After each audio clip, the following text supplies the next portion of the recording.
Okay, good evening, y'all. So I'm gonna keep this short. If you have a mentor, if you have a godparent, it is disrespectful to go to someone else for help. If you're initiated and you're initiated in the house, your godparent is supposed to be the person that give you readings, no one else. And anyone that has been practicing these traditions since like maybe the 70s and the 80s, if they're still alive, they will tell you that it is a form of disrespect. If they've been taught properly, they will tell you it is a form of disrespect to go to someone else for a reading outside of your godparent. Period, point blank. People don't want to accept this, but this is a fact, and this is known by those that truly practice the tradition the proper way. Okay? But there's a lot of disrespect in the spiritual community, and there's a lot of upheaval in the spiritual community because people don't want to follow the regulations, people don't want to follow the rules. Okay? But those rules are put into place to keep people out of harm. If you decide to leave a godparent, there's a proper way of doing that. You don't just get up and ghost a godparent unless that godparent did something awfully atrocious to you. Okay, then you make up in your mind that you're not going to deal with that godparent anymore. But there is a proper way to do everything. But people don't do that, and they go house hopping and they collect initiations like they're candy. And then those people become confused and they spread their confusion all around the internet. All right. So there is a proper way of doing things. Your godparent, once you get a godparent, you're blessed to get a good godparent.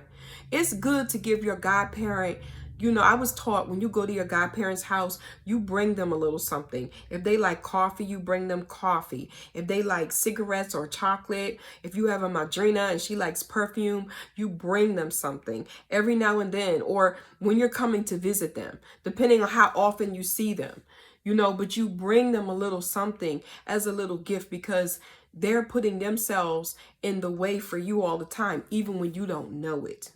If your godparent or mentor or a spiritual worker for that matter, has a birthday, it's good to acknowledge that birthday because those people are helping you and they're doing things for you. These are the things that were known back in the day that are not spoken about now. Okay. Nowadays, everyone has an excuse as to why not to do something. The next little subject is someone has said something about the Loa and everyone can serve the Loa. Yes, the Loa are there. However, the Loa have their own personalities and a Loa may not be meant for you. But you decided to call on that Loa. And so now that Loa might cause you some problems and you don't know what aspect of that Loa that might show up. Okay. What might show up is an aspect of the Loa that you don't want to show up. And now that aspect is causing you all kinds of problems and all kinds of issues. And that could have been avoided if you hadn't called on that particular Loa. No matter what anyone tells you, I'm here today to tell you the Loa are not a game. They're not, and it's not fear mongering. It's not, me telling you not to do it because you can do what you want to do. But there's always there's always a reaction from an action. So be prepared for that if that's the route that you want to go. Okay? So you want to find a mentor. I mentioned this earlier. A mentor is someone that's going to have your best interest at heart. And there has to be a mutual respect there. If you don't trust your mentor, then you don't need to be with that mentor. You don't need to be wasting their time, and they don't need to be wasting yours. That's just how it is. There are rules and regulations in being in a house, but people don't want to follow them. Because people want to do what they want to do, but then when they get in a mess, they want people to come clean it up. And cheaply at that, for pennies. When all of this could have been avoided, okay? All of this could have been avoided if they would just done what they were supposed to do. So there are just certain things that nowadays in the spiritual community, unfortunately, some people will never get the pleasure of really, being in the company of other spiritual workers or other brujas, brujos, and having coffee and having a nice time, because nowadays everybody has these big egos. They have the big egos and no one wants to share. No one, everybody's so scared. So there you go. If you're a new spiritual worker, my advice to you is, honey, you better make sure you don't have any skeletons in your closet that these people can dig up, because these people are evil. Some of them can be nasty. I'm not going to say evil. Some people can be nasty, and they want to do everything they can to embarrass you. When I came online I'm going to say, wow, 2009, it's been a while. Okay, people wanted to go back to my godfather and tell him that I was a stripper and this and that, and I told him myself already. I told the internet myself already what I did, so people can make up their mind if they want to deal with me or not. So be very cautious in what you tell people, because people are always looking for drama and they're always looking for problems, and some people, they live for that.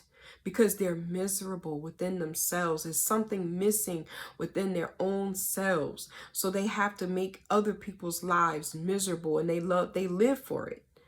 So be cautious in your actions. Be careful what you tell and what you share with people. Okay? I talk to my spirits, or I talk to my spirits. Be careful and look at the character of the godparents that you so choose to be with. Okay? Look at their character. And once again, that's where lineage comes in. Because if the seed was a good seed, then it will become a good tree. And that tree will bear good fruit. But if that seed was bad, you can best believe that tree and fruit might be really rotten. Okay? So basically, take your time in these things. Do your research to a point where you're ready to find out the right information for you. Every spirit is not for you. You don't need to serve spirits if you have no intention on becoming initiated. You don't need to know that information. I'm sorry, but you just don't. If you have no plans on getting initiated, there is no reason for you to know about this Loa, that orisha, or this orisha. For what? The information's out there already, but you don't need to know any more than the general. You need to worry about yourself and what spirits you have if you decide that that's the route that you wish to go. But understand, it's not something that you can just stop and start and stop and start. So I'm going to leave you with that. And I want you to really take your time, look at the character of the people. And I'm not saying, everybody has their own different personalities, but look at how they treat people. Look at how they act with people. What is going on with that person? Take your time and you figure that out before you make any moves that you'll be sorry for. Okay?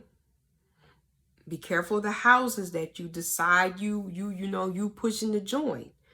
Because if there's stuff going on in that house and you become a part of it, and that godparent spiritually gives birth to you, you just inherited a whole bunch of stuff. So you need to be careful on who you decide you want to be part of a spiritual house. Because, your best friend is there. Well, how is your best friend's life going?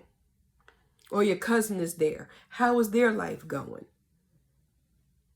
These are the questions you need to ask yourself before you get involved in these things. All right. Y'all have a good night. Bye.